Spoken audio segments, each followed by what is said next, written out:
Assalamualaikum warahmatullahi wabarakatuh. Segala puji bagi Allah Subhanahu wa taala yang masih memberi kita kehidupan di dunia ini serta memberi kita rahmat yang berlimpah, dan jangan lupa kita curahkan junjungan kepada Nabi Muhammad sallallahu alaihi wasallam beserta keluarga, kerabat, umatnya hingga akhir zaman.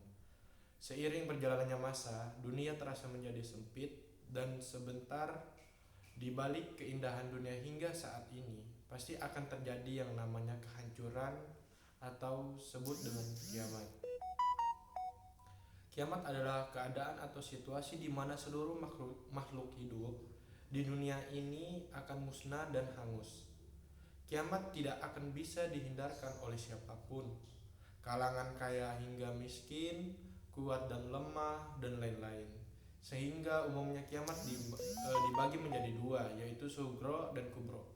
Kiamat sugro dapat disebut dengan kiamat kecil, yang artinya merupakan suatu peristiwa yang terjadi pada alam termasuk manusia, sehingga meninggalkan seseorang atau peristiwa yang sering terjadi di sekitar kita, seperti gempa bumi, banjir, tanah longsor, dan peristiwa yang lainnya yang dapat menyebabkan kehilangan nyawa seseorang atau beberapa orang.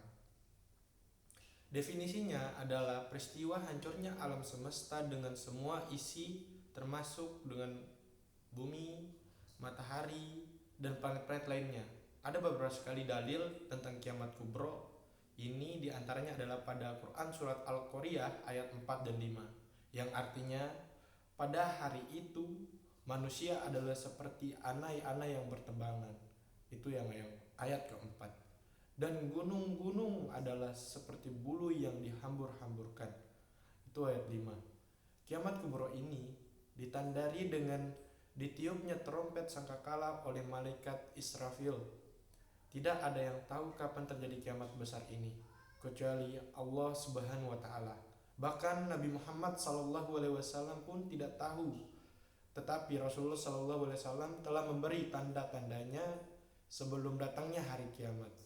Tanda-tanda kecil kiamat kubro ini adalah diutusnya Nabi Muhammad SAW sebagai nabi terakhir, merajalela minuman keras atau khamar, dan praktek perzinaan yang dilakukan secara terang-terangan dan lain sebagainya. Sementara itu, ada tanda-tanda besar datangnya kiamat kubro adalah terbitnya matahari dari arah barat, lenyapnya Al-Quran, munculnya Ya'juj dan Ma'juj, munculnya Dajjal, rusaknya Ka'bah, dan keluarnya binatang ajaib yang bisa berbicara dan lain sebagainya. Maka dari itu kita semua harus menabung benih-benih amal untuk persiapan kita di akhirat agar masuk surga kelak. Dan kita harus memperbanyak amal perbuatan baik dan menghindari hal-hal buruk serta mengingat terus bahwa kiamat akan terjadi. Demikian kultum singkat saya atau dakwah singkat saya. Lebih kurangnya saya mohon maaf. Assalamualaikum warahmatullahi wabarakatuh.